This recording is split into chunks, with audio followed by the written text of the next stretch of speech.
کہتی ہیں۔ تو آپ کچھ رات رہے سے اپنے گھر والوں کو لے نکلیں اور خود ان کے پیچھے چلیں، اور آپ میں سے کوئی شخص پیچھے مڑ کر نہ دیکھے، اور جہاں آپ کو حکم ہو وہاں چلے جائیے۔ اور ہم نے لوط کی طرف وہی بھیجی کہ ان لوگوں کی جڑ صبح ہوتے ہوتے کاٹ دی جائے گی۔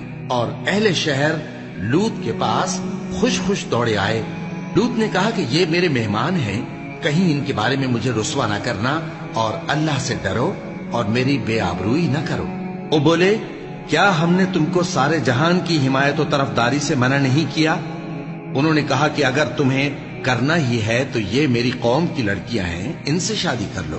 اے نبی، تمہاری جان کی قسم، وہ اپنی مستی میں مدہوش ہو رہے تھے، سو ان کو سورج نکلتے نکلتے چنگھاڑ نے آ پکڑا، اور ہم نے ان بستیوں کو الٹ کر نیچے اوپر کر دیا اور ان پر کھنگر کی پتھریاں برسائیں۔ بے شک اس قصے میں اہل فراست کے لیے نشانی ہے، اور وہ بستیاں اب تک شام جانے والے سیدھے رستے پر موجود ہیں۔ بے شک اس میں ایمان لانے والوں کے لیے نشانی ہے۔ اور بن کے رہنے والے یعنی قوم شعیب کے لوگ بھی گناہگار تھے، تو ہم نے ان سے بھی بدلہ لیا، اور یہ دونوں شہر کھلے رستے پر موجود ہیں۔ اور وادی ہجر کے رہنے والوں نے بھی پیغمبروں کی تکذیب کی، ہم نے ان کو اپنی نشانیاں دی اور وہ ان سے منہ پھیرتے رہے، اور وہ پہاڑوں کو تراش تراش کر گھر بناتے تھے کہ امن و اطمینان سے رہیں گے۔ آخر زوردار آواز نے ان کو صبح ہوتے ہوتے آ پکڑا، اور جو کام وہ کرتے تھے وہ ان کے کچھ بھی کام نہ آئے۔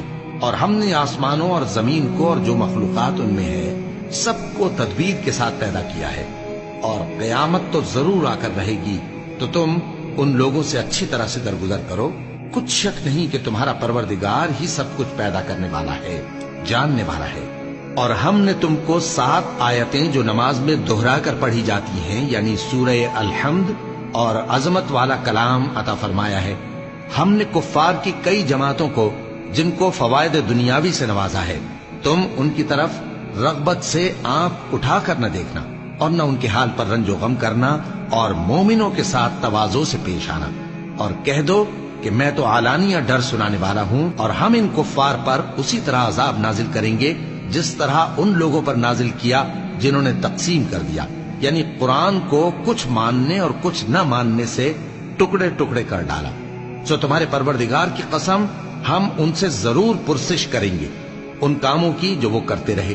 پس جو حکم تم کو اللہ کی طرف سے ملا ہے وہ لوگوں کو بے دھڑک سنا دو، اور مشرکوں کا ذرا خیال نہ کرو۔